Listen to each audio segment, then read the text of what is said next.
They dumped me in a nursing home like yesterday's garbage, but what they didn't know is that I wasn't done yet. Before you hear the whole story, hit that subscribe button and tell me in the comments, where are you watching from? I want to know where my sisters are tuning in. Now let me take you back to the moment everything changed. The day they took me away, the sky was a flat, ugly gray, the kind that presses down on your chest like bad news before it even lands.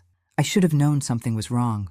Karen had called that morning, sweet as sugar pie, saying she was coming over with David and Luke to help me organize some things. Help. I should have known better. I sat at the kitchen table, the same one where I used to braid their hair, teach them how to do math homework, serve birthday cake. I'd even set out 4 cups of coffee, like it was some kind of family meeting. Silly me. I was wearing my pink sweater, the one George used to say brought out the color in my cheeks. I remember adjusting my lipstick in the toaster reflection. Isn't that funny? I wanted to look nice. For my children. I still wanted to be loved by them. The door slammed harder than it needed to. Karen walked in first, brisk and businesslike, wearing that tight expression she always had when she was lying. David followed, phone in hand, not looking up. Luke came last, holding some papers. I didn't like the look of them. Mom, Karen started, we've been talking. That's how it always begins, isn't it? When they're about to rip your world apart. She explained it in a voice you'd use with a child, soft, patronizing. Said they'd found a wonderful place for me, a resort-style living facility in the hill country. Sounded like a damn spa commercial. I blinked, heart pounding, trying to understand. I'm not going anywhere, I said calmly. This is my home. Luke cleared his throat and slid the papers across the table. Mom, you've been forgetting things. We're just trying to protect you. Protect me? From what? My own life? I wanted to scream, to throw that stack of betrayal back in their faces. But instead, I stared at my hands. The same hands that had packed their lunches, stitched their Halloween costumes, held them during fevers and nightmares. Hands that had worked 2 jobs after George died just to keep this roof over our heads. You already signed the power of attorney papers, Karen said softly. That's when my knees buckled. I didn't remember signing anything, but I had been tired. There were times when the days blurred, when I'd misplaced things. Nothing dangerous, just little slips. I trusted them. They were my babies. I never thought they'd use it against me. Within an hour, my bags were packed. They didn't even let me pick out which photo frames to take. Just one suitcase. That house, my house, full of memories, of love and sweat and heartache. They took it all from me in an afternoon. The ride to the nursing home was quiet. David drove. Karen sat beside him, tapping away on her phone. Luke stayed with me in the back, but he didn't look me in the eye. Not once. Mom, you'll love it there. They have bingo nights and movie screenings, he muttered. I wanted to laugh, or slap him. I did neither. We pulled into a beige complex tucked between a gas station and a dry cleaner. No trees, no garden, just pavement and beige walls. A woman in scrubs came out with a clipboard. She smiled too hard. That first night, I cried like a child. I pressed my pillow over my face to muffle the sound. I cried not because of the room or the cold sheets or the tasteless food. I cried because they'd stopped seeing me as a person. To them, I was just an obstacle, a burden to be moved. But let me tell you something. I'm not one for staying down. It took me a few weeks to stop being angry. I stayed quiet, observed. I saw the staff, kind but overworked. I saw the other residents, ghosts in cardigans, silent companions in the waiting room of life. But I also saw something else. I saw Ruth. She was in the common area, playing poker with a nurse, cackling like a villain in an old western. You bet your lunch money on that hand, baby, she shouted, slapping down her cards. I smiled. First time in weeks. She noticed. You knew? She asked, tilting her head. You've got that freshly betrayed by family look. I laughed. Actually laughed. And just like that, Ruth pulled me in. Then came Dottie. Sweet as pie but sharp as a tack. Used to be a school librarian in Vermont. She noticed everything. Then Maxine. Tough, tall, with eyes like she'd seen it all and lived to tell. Turns out she used to teach law at a community college before a fall messed up her hip. We started sitting together at meals, then at games, then late at night in the lounge, sipping tea and telling stories. One night, I told them what happened to me, about the betrayal, About my house. Maxine leaned back and raised an eyebrow. Did you sign over the deed? I shook my head. No, I think I still own it. Legally. Ruth let out a whistle. Honey, if that's true, you've got gold under your feet and fire in your hands. That's when it started. The glimmer of an idea, a flicker of rebellion in a place built on surrender. I wasn't just going to sit there and rot. If they thought they'd thrown me away, they were about to learn exactly who they'd messed with. I was Eleanor Grace Miller, mother, widow, survivor, and I was about to set the world on fire. It started with a drawer.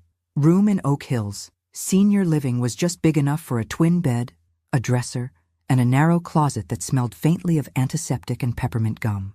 I had unpacked my single suitcase with a kind of robotic numbness until I opened that last drawer and found it tucked in the corner. My old leather folio, the one I used to keep important papers in. My fingers trembled as I unzipped it. Inside was the original deed to my house, still in my name. Still legal. No signature from Karen. No stamp from a notary. Just mine. I sat down hard on the bed, the papers shaking in my lap. All the emotions I'd buried, shame, heartbreak, rage, came rushing back in a flood. My children had planned to sell my house. They hadn't done it out of love or concern. They wanted my home for themselves, probably to fix it up and sell it to some young couple for a profit. I clutched that deed like it was the last piece of me they hadn't stolen. And for the first time since George's funeral, I prayed. Not for strength, not for peace. I prayed for clarity, for a sign. And it came the next morning. Ruth barreled into the dining hall, wearing her lavender sweater with the rhinestone buttons. Guess who's back from her son's wedding? Maxine. And she's got stories. That was how Maxine rejoined our little circle. She'd been gone for a week to attend her youngest son's wedding in Austin. And from the way she rolled her eyes while pouring her black coffee, it hadn't gone well.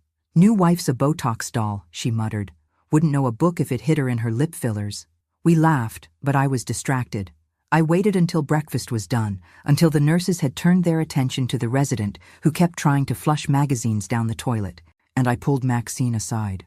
I need your help, I whispered. That afternoon, in the privacy of Maxine's room, she had a private, of course, she always found a way. We spread the documents across her desk. She looked at the deed, the copy of my will, and the medical POA that I now remembered vaguely signing after a bad fall last year. Right after Karen had come over with Chinese food and an urgent form. You didn't sign over the title, Maxine confirmed, tapping her red nails on the page. They have control over your medical decisions, sure, but the house, still yours. My heart thudded.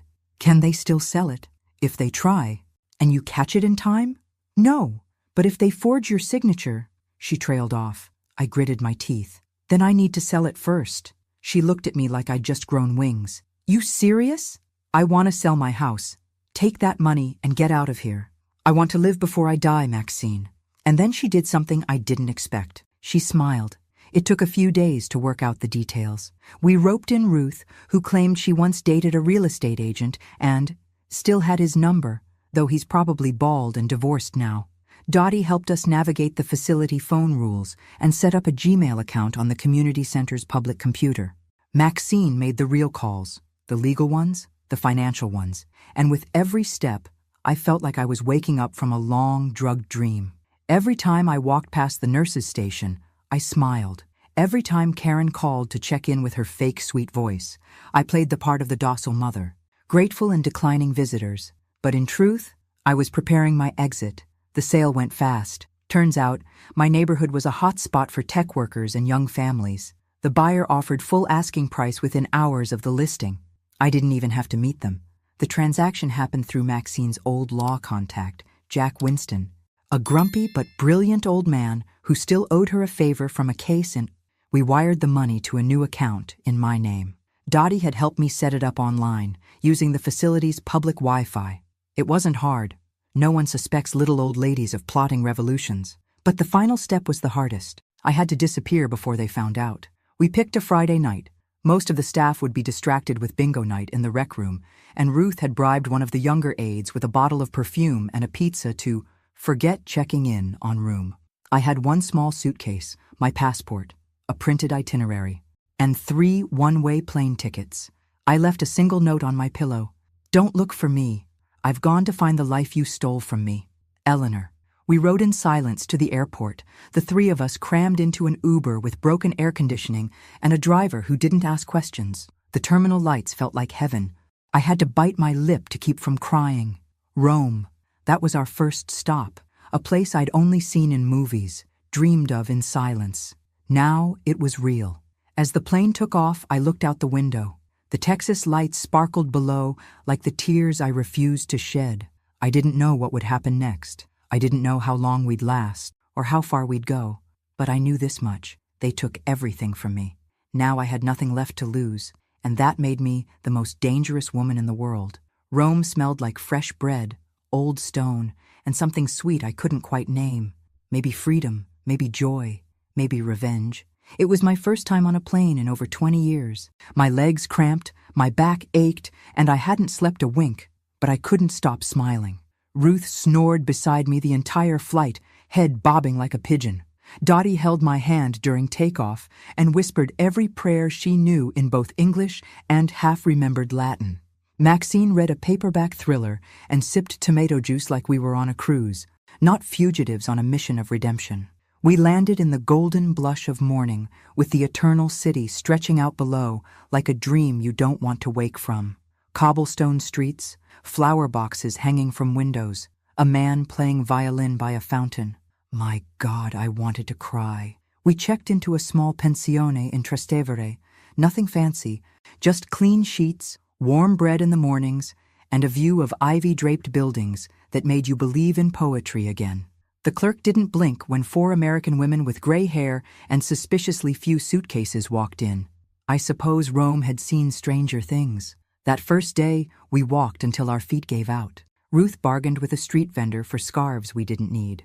Dottie bought postcards and wrote one to her high school sweetheart, who'd passed away 15 years ago. Maxine flirted with a cafe owner named Luca, who brought us tiramisu on the house. And me? I stood in front of the Colosseum and let the wind wash over my face. I was nobody's burden, nobody's discarded mother. I was Eleanor Grace Miller, alive. But freedom has a funny way of stirring up the ghosts. On our third night, I opened my email. I shouldn't have, but curiosity is a wicked thing. There were 10 messages from Karen. The subject line on the most recent one read, "What have you done?" I didn't open it. I didn't need to. I could already hear her voice in my head. Shocked, panicked, furious. The house was gone. The money was gone. So was I. Maxine found me out on the terrace with my laptop in my lap and a glass of wine untouched. She sat beside me, her knee bumping mine. "You okay?" she asked. "I don't feel bad," I whispered, surprised by my own words. I thought I'd feel guilty. She lit a cigarette, even though she wasn't supposed to. "They had a choice, Ellie. They chose themselves. You just chose you back." The next day, we took a train to Florence. I'd always wanted to see the Duomo. Standing inside that cathedral, beneath a dome painted with heaven and hell, I thought about George, about the promises we made. I told him I'd take care of the kids no matter what. I never thought I'd need to protect myself from them. That night, I found the letters. We were staying in a tiny rental with peeling wallpaper and a creaky bed, and I'd unpacked my suitcase to find a lost sock. That's when I saw the folder. It had been tucked into a side pocket I rarely used, a manila folder with George's handwriting. There were 6 letters, all addressed to me, dated over a span of 5 years before he died. I read them in silence, sitting on the edge of the bed while the city hummed outside. In them, George talked about the kids, how he'd noticed their entitlement, their manipulation, how he worried about how they treated me when he wasn't around. He wrote about conversations with Luke that chilled him, suggestions that maybe it's time Mom moved out, even back when I was perfectly healthy. He'd seen the writing on the wall and hadn't known how to stop it. And then came the last letter. It was written just weeks before his heart gave out. "Ellie, if you're reading this, I hope to God I was wrong, but if they've turned on you, if you're alone, please remember this. You are worth more than what they've made you believe. Don't let them bury you before your time. Fight back, in whatever way you can. You've always been stronger than me." I cried like a baby. I clutched that letter to my chest and rocked on that bed, the pain of it and the love of it washing over me like fire. He knew. Even then, he knew. The next morning, I told the girls everything. Ruth was the first to speak. "Then we raise hell," she said. Maxine leaned in. I know a guy who still has contacts in media. We tell your story. All of it. Dottie nodded, eyes wide. We go public. Elder abuse, financial betrayal. You're not the only one, Ellie. You could help others. And just like that, my quiet escape became a mission. We reached out to Jack Winston again, who helped us write the story. He sent it to a journalist friend in New York, Megan Luce, with a syndicated podcast and a following of older women hungry for truth. Within days, Megan called. She wanted to fly out to meet us. Said she'd been looking for a story like this for years. And while we waited, we traveled. Venice, Nice, Lisbon. Everywhere we went, we danced. We laughed. We took pictures that looked like they belonged in a calendar for fierce grandmothers. And deep down, I knew something was shifting inside me. I wasn't just surviving anymore. I was healing. But as I stood on a beach in Portugal, the wind in my hair and the surf licking at my ankles, my phone buzzed. A number I didn't recognize. I picked up, expecting a hotel confirmation. Instead, I heard a voice I hadn't heard in years. Grandma? I nearly dropped the phone. It was Emily, my youngest granddaughter. She was crying. I found you, she said. Please, don't hang up. My heart stuttered in my chest. Emily, I know what they did. Mom and Uncle Luke. I saw the letters. I saw the podcast. I just want to talk to you. Please. And just like that, the ground shifted again. The past wasn't done with me, but neither was the future.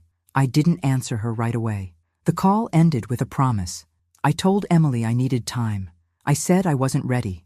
My hand shook so badly, I almost dropped the phone into the Atlantic. Ruth had to take it from me and place it on the lounge chair while I just stood there, frozen, staring at the water. She sounded sincere, Dottie whispered later that evening as we sat on the rooftop terrace of our guest house. The Lisbon sky stretched above us in shades of honey and blue. The sun was setting on another perfect day, and yet the past had risen up to find me again. This time, with the voice of a child I once rocked to sleep. She's still one of them, Maxine said, firm. Don't let a soft voice fool you. But I couldn't stop thinking about her. Emily had been different, quiet, observant. She used to follow me around the garden when she was little, pulling weeds and asking questions about birds. I'd saved her drawings, her crayon letters, and she was the only one who hadn't stopped calling me until Karen cut me off from the grandkids altogether. She was 16 now.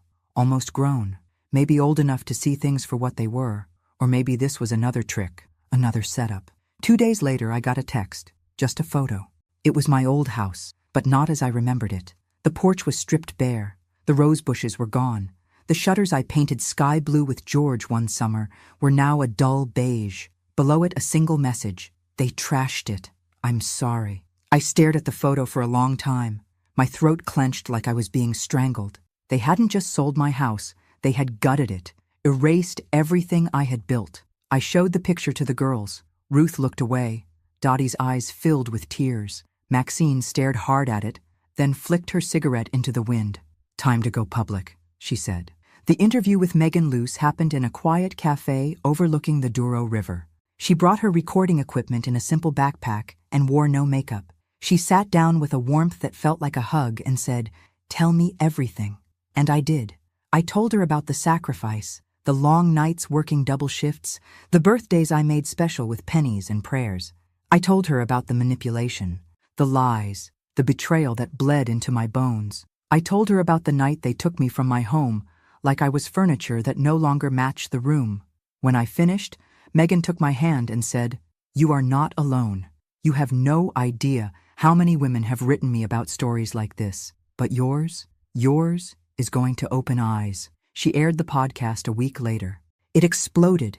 Hundreds of thousands of downloads, messages from women across the country, survivors of the same betrayal, daughters who regretted it, sons who'd watched their mothers fade in silence.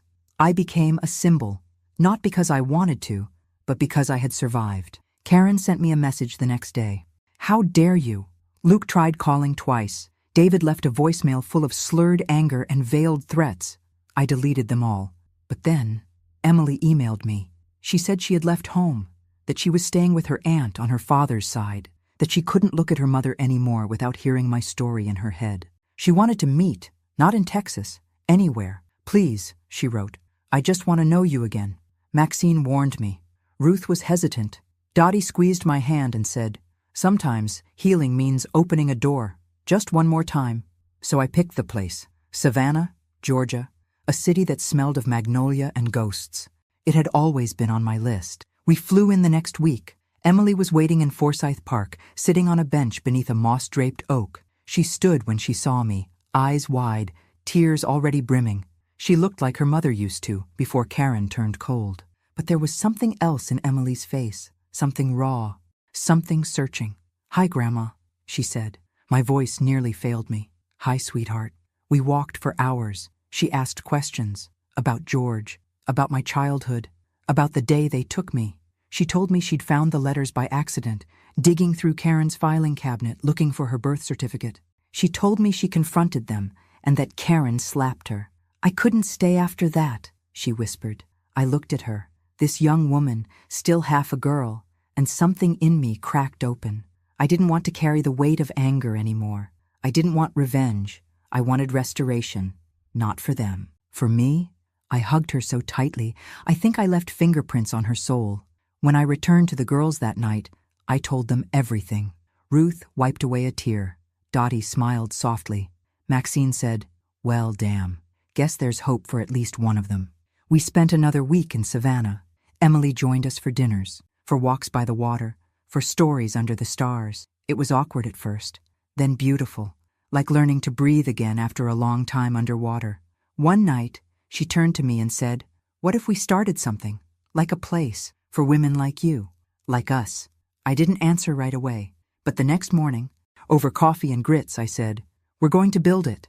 I didn't know how yet, but I had the money. I had the name, the Eleanor Grace Foundation, and I had a granddaughter who was willing to fight with me instead of against me.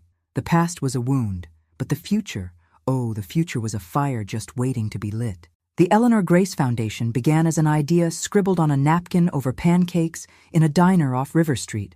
Emily had drawn little stars around the name, her handwriting still loopy and unsure, like a child's. Mine was blocky and firm, unbending in the ways life had made me.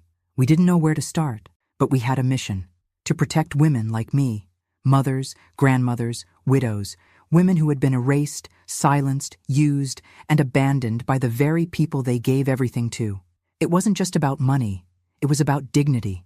Emily took the reins. She had a sharp mind and a fire in her belly that reminded me of George. She helped register the foundation, build the website, write the copy for the landing page. She contacted senior advocates and legal advisors. She set up a GoFundMe, and it went viral. Hundreds of women wrote in, sharing their stories, and thousands of others donated with messages like, "This happened to my mom. Thank you for speaking up. I thought I was alone." We started small. A pilot program in Savannah, a free legal clinic once a week, resource packets mailed to women in nursing homes, support groups run on Zoom. My name on the homepage felt surreal, like someone I once knew but hadn't fully met until now. Meanwhile, the media wouldn't stop calling. Newsweek, CNN, NPR. They wanted my story, but I turned most of them down. I wasn't a spectacle. I wasn't a trend. I was a woman who'd survived and built something from the ashes. I didn't want attention. I wanted impact, but one interview I agreed to was with a local Savannah station. The reporter, a woman my age named Lorraine, asked gently at the end, "If you could say one thing to the people who put you in that nursing home, what would it be?" I looked at the camera. My voice didn't shake. "I forgive you, but I'll never forget who I became because of you." That clip went everywhere. Karen saw it. She left me a voicemail after 6 months of silence. I never listened to it. Didn't need to. Whatever she had to say, she'd had decades to say it before. The chapter was closed. Luke tried to sue me, claimed I stole the house out from under them. The judge dismissed the case in less than 10 minutes. I didn't even show up in person. Maxine did, and from what I heard, she destroyed him in her closing statement. David moved out of state. I haven't heard from him since. Fine by me. And Emily, she became my shadow and my star. She traveled with me when we opened our first foundation home in upstate New York, a cozy 5-bedroom house where women could live safely after being displaced by family abuse or neglect. We named the home Grace House. When we cut the ribbon, I cried so hard my knees buckled. Ruth had to hold me up. Speaking of Ruth, she met someone. Yes, that Ruth. It happened on a cruise ship we all took to Alaska the following spring. His name was Dennis, widower, bad dancer, great with chocolate martinis. She said he made her laugh like nobody else ever had. They now spend half the year in Florida, arguing over shuffleboard and pretending not to be madly in love. Dottie started a poetry blog that somehow gained over followers. She writes about grief and healing, and every entry ends with a little line just for me. And still, Eleanor rises. Maxine. Oh, Maxine. She's our legal director now, runs her mouth in court like she was born in a courtroom. She wears red lipstick every day and claims it's armor. And me? I'm still traveling, still telling the story, still fighting. The last thing I did before we closed the year was visit my old house, not to confront them, not to mourn, just to see. It had been repainted. The porch was redone. New owners, a young couple with a baby swing out front. I stood across the street, unnoticed. Just an old woman in sunglasses and a scarf. I smiled. That house wasn't my home anymore. Home was wherever I stood in my truth. Wherever women gathered to lift each other up. Wherever Eleanor Grace Miller refused to be forgotten. And as I walked away, a breeze swept through the street, carrying the scent of roses from somewhere nearby. I closed my eyes, and for a moment, I could almost feel George's hand in mine. We did it, I whispered. We made it. And in that still, sacred moment, I knew. This wasn't the end of my story. It was only the beginning.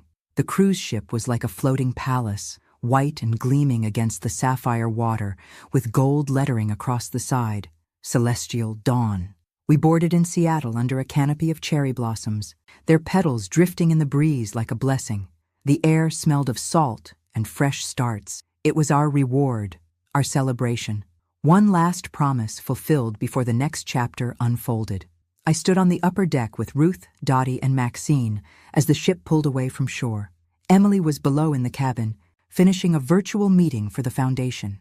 She was leading a grant proposal to open 3 more homes in the Midwest. She had grown into this fierce, radiant version of herself, and I thanked God every day that she had found her way back to me and to herself. "Can you believe we're doing this?" Dottie asked, her hair wrapped in a floral scarf that fluttered in the wind. "We should have done this 30 years ago," Ruth said, sipping champagne and laughing. "But hey, late is better than never." Maxine pointed toward the horizon. "Look at that sky. I want to paint it with a martini in my hand." We all laughed. It was the kind of laughter that feels like air in the lungs after you've nearly drowned. That night, we dressed in our best and had dinner in the ship's ballroom. The lighting was soft, warm, like candlelight. The chairs were plush velvet, the silverware heavier than necessary, and the waiters smiled like they were in on some grand, elegant joke. Halfway through dessert, molten chocolate cake with raspberry drizzle, the band began to play. Not loud, not showy, just the soft strains of an old Ella Fitzgerald tune. And something happened in me. I stood. "I want to dance," I said. "For the first time in years, I want to dance." Maxine raised her eyebrows. Ruth beamed. Dottie clapped softly, already reaching for her camera. There was no one to dance with, no partner waiting on the other side of the ballroom. Just me, in a navy dress I'd bought on a whim in Florence, with shoes that pinched and a heart that was too full. But I walked out there anyway. The band watched me. The other passengers looked up, and I closed my eyes, and I danced. I swayed, slow and graceful, to music that wrapped around me like memory. I danced for every night I cried alone, for every holiday my children forgot, for every woman who sat in a sterile room and wondered if her life had already ended. I danced for George, for Emily, for myself. At some point, I felt arms around me. Someone had stepped onto the floor. Strong, steady hands guided mine. I opened my eyes. Dennis, Ruth's gentleman friend, smiling gently. He didn't say a word. He didn't need to. More people joined. Older couples, solo dancers. A small sea of strangers moving together under chandelier light. We danced, not like we were young again, but like we had finally remembered who we were. The music slowed. The final note lingered. And then the applause came. Not wild, not showy, just warm, deep, true. Back at the table, Emily had joined the girls. She stood and opened her arms as I walked toward her.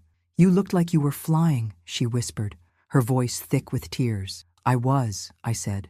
For the first time in my life, I wasn't dancing for anyone else. Later that night, We stood on the balcony outside our shared suite. The sea stretched endlessly, moonlight sparkling on the water. The northern lights began to appear, green and violet waves undulating in the dark. We watched in silence for a long time.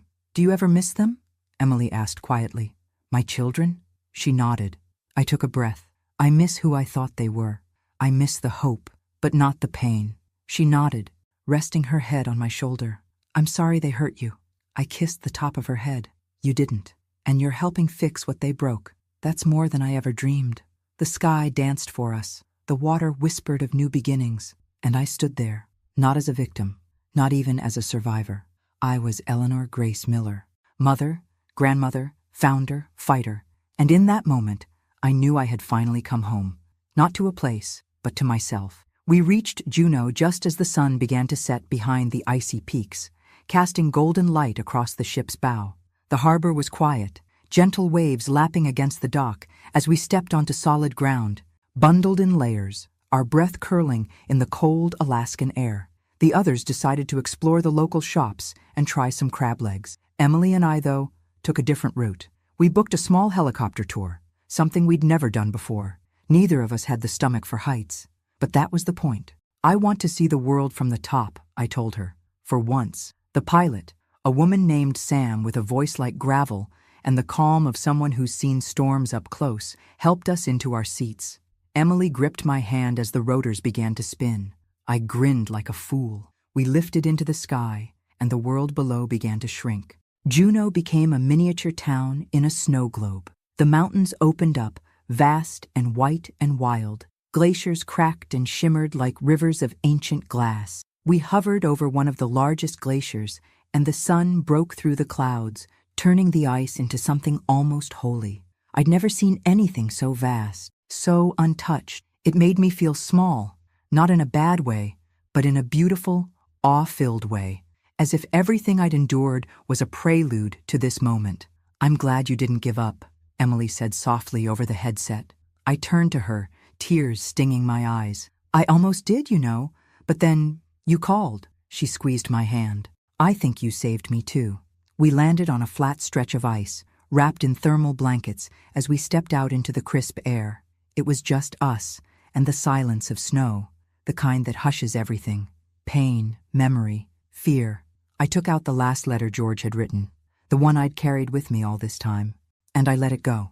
I watched it drift across the ice, carried by the wind, weightless. It fluttered, spun, and disappeared into the white. It was time to stop carrying the weight. Later that night, we returned to the ship and found the others waiting with champagne.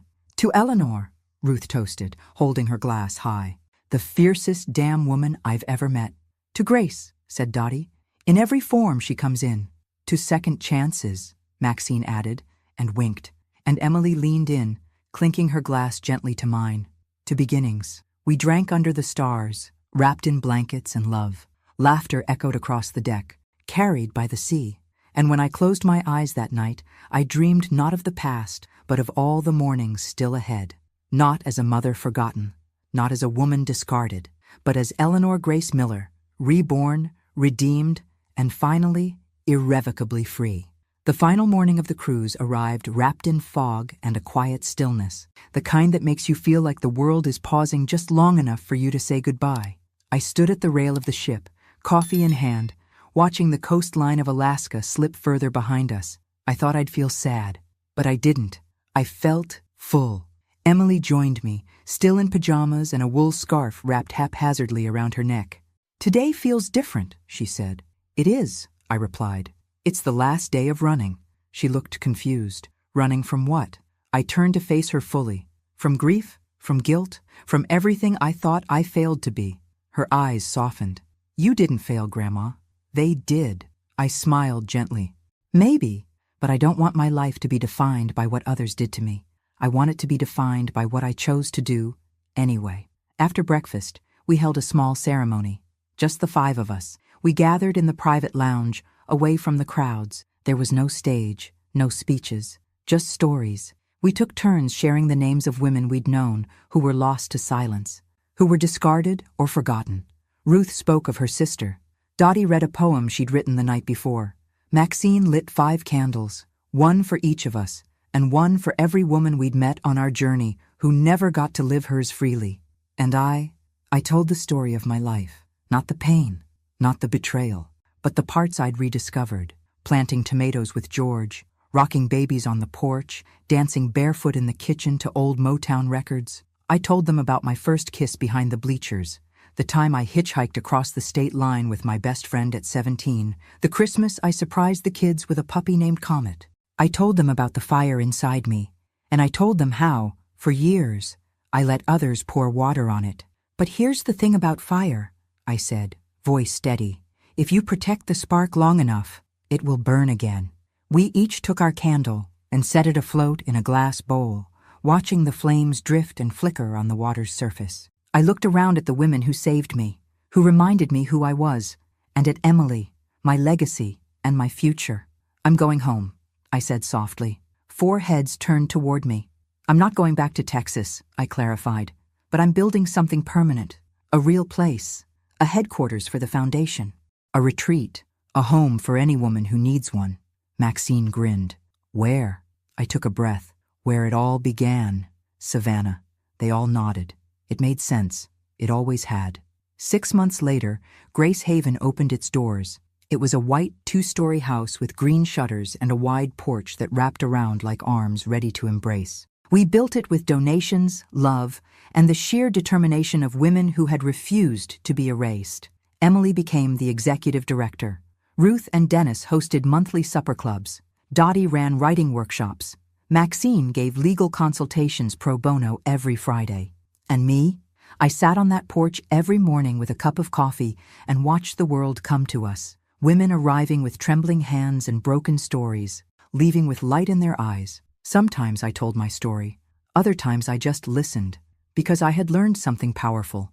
Sometimes the greatest redemption isn't just surviving what they did to you. It's choosing to become someone they never saw coming. Someone stronger. Someone free. Someone unforgettable. My name is Eleanor Grace Miller, and this is my legacy, not in buildings, not in money, but in the fire I passed on, and the women who now carry it forward.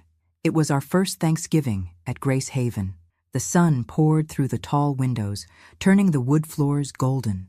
The air was thick with the smell of cinnamon, roasted turkey, and fresh cornbread. Outside, the leaves had just started to fall in Savannah, reds and oranges blanketing the lawn, crunching under every footstep. There were wind chimes on the porch, whispering memories into the breeze. Inside there was laughter, real laughter, the kind that came from bellies, not politeness. The long dining table, donated by a woman who'd once been told by her husband that she wasn't fit to host, was now covered in mismatched plates and silverware, candles flickering between serving bowls. Around it sat 22 women. Some wore pearls, others wore jeans, all wore hope on their faces. Grace Haven had been open for just 3 months. 3 months, and we had already changed lives.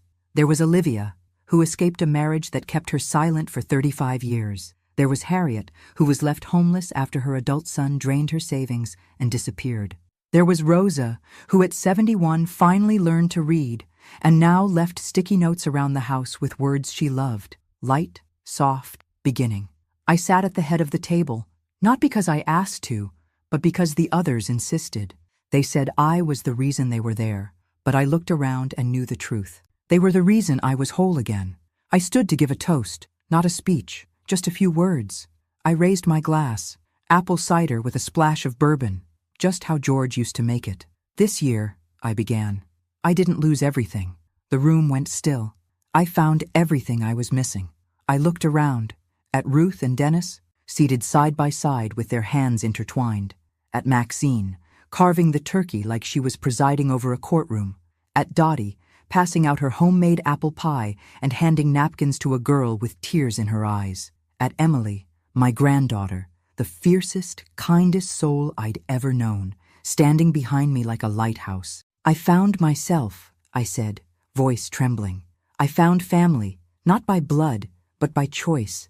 I found purpose in the ashes of pain, and I want you all to know, this isn't just a home for the broken, it's a home for the rising.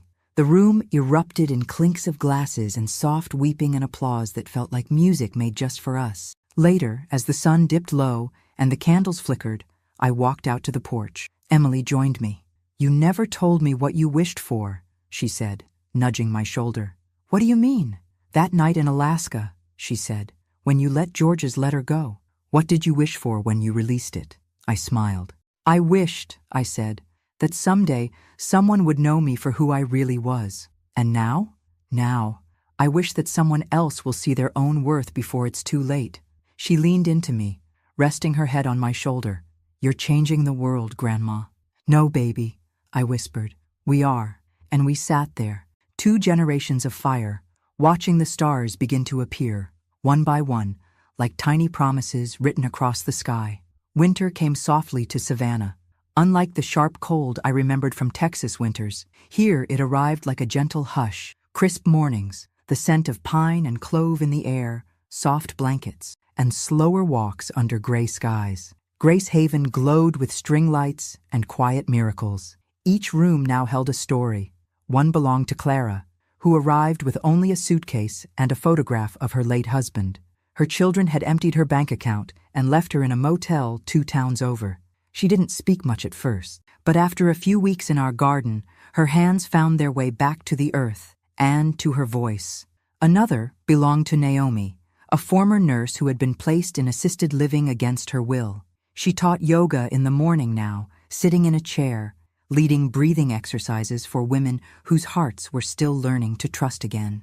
Every time someone new arrived, I saw myself, a reflection of who I was that day in the beige nursing home, suitcase by my feet, faith slipping from my fingers. And each time I welcomed her in, I grew stronger. In January, we held a special gathering, our first night of names. It was Dottie's idea, and it was beautiful. We each stood in a circle, holding a small candle, and said the name of a woman we wanted to honor, a mother, a friend, a version of ourselves we'd left behind. When it came to me, I said simply, "Eleanor Grace Miller, the one who stayed too quiet for too long." And I let that silence stretch. Not out of grief, but respect. That woman, that version of me, deserved to be remembered too.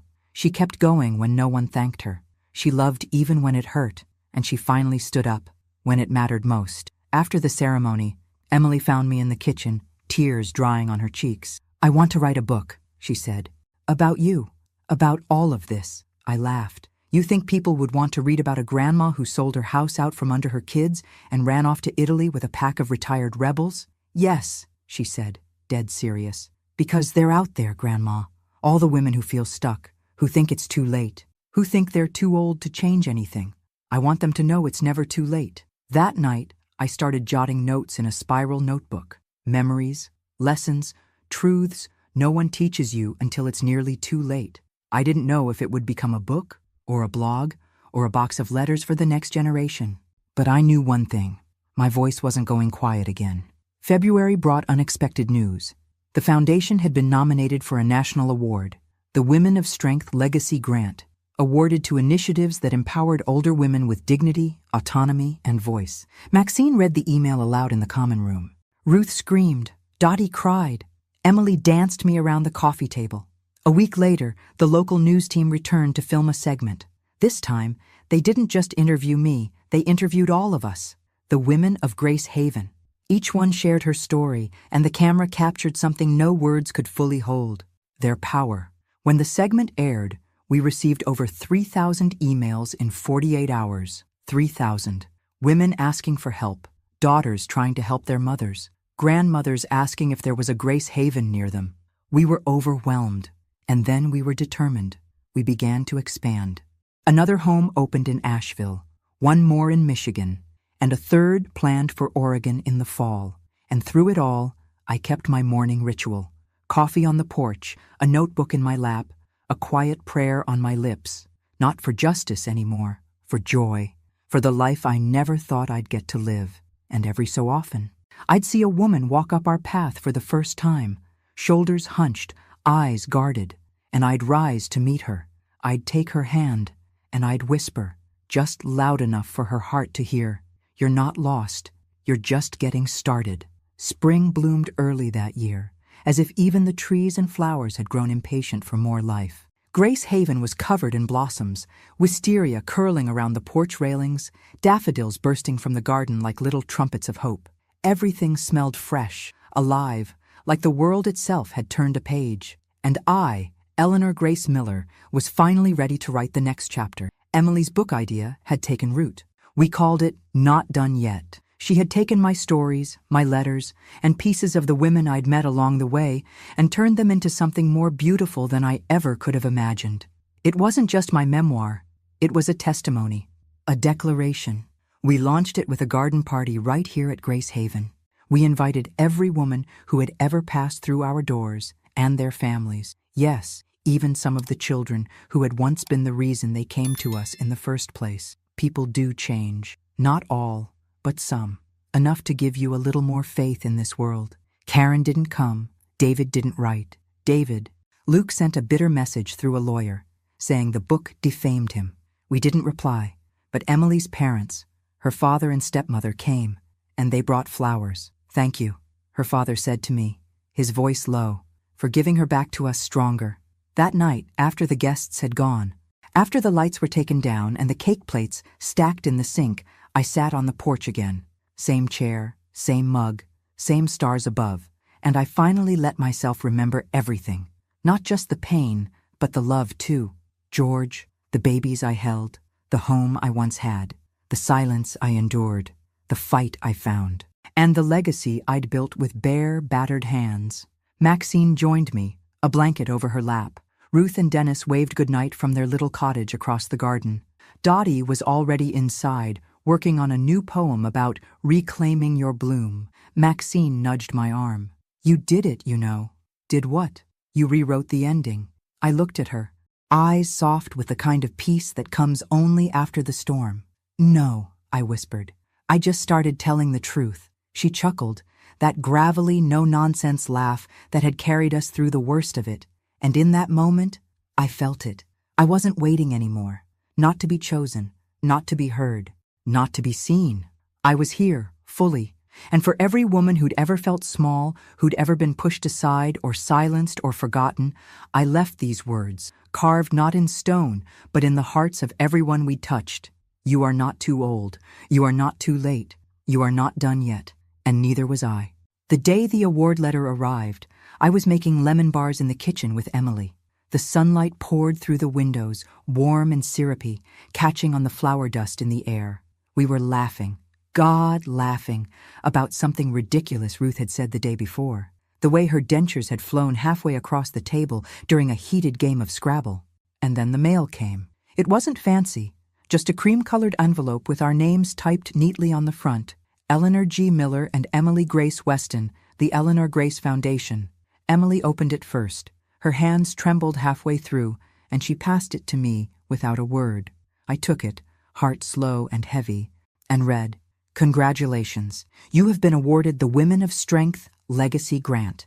In recognition of your tireless work empowering women over and restoring dignity to those too long forgotten, we honor you with a lifetime endowment to continue and expand your mission."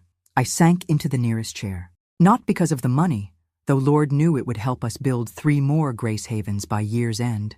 It was the words, "We honor you." No one had ever said that to me before. Emily knelt beside me, her face glowing. "You did this," she said. "You made this world." "No," I whispered. "We made it together." We held a celebration the following weekend, not just for the grant, but for the lives we had helped repair. Over 100 women gathered in the garden, some in wheelchairs, some with walkers, some with silver braids and lipstick, some with stories written in the lines around their eyes. There were hugs and reunions, songs sung off-key, and speeches given through tears. They crowned me with a flower wreath Ruth had made herself, a silly thing really, daisies and ivy, but I wore it like a queen, because for the first time, I understood what royalty really meant. It wasn't about ruling, it was about rising. That night, after the last lantern had been dimmed and the guests had gone to sleep, I sat in my room, alone. The award certificate rested on the table beside me. Next to it, George's last letter, the copy I'd printed and framed, tucked in the corner with a photo of us from our wedding day. Young, bright-eyed, completely unaware of the world to come. And for the first time in my life, I spoke to him out loud. "I did it, George. You were right. I was stronger than I ever knew." My voice cracked. But I wasn't alone. A soft knock on the door interrupted me. Emily peeked in. "Sorry," she said. "Just wanted to say goodnight." "Come sit," I said, patting the bed beside me. She curled up like she did when she was little, her head on my shoulder. "I'm proud of you," I told her. "I'm proud of you," she whispered. "You turned ashes into light." We sat there, no need for more words, the silence between us full of everything sacred. And when she finally left, I stood at the window, looking out over the garden where so many had healed, where I had healed. And I realized something.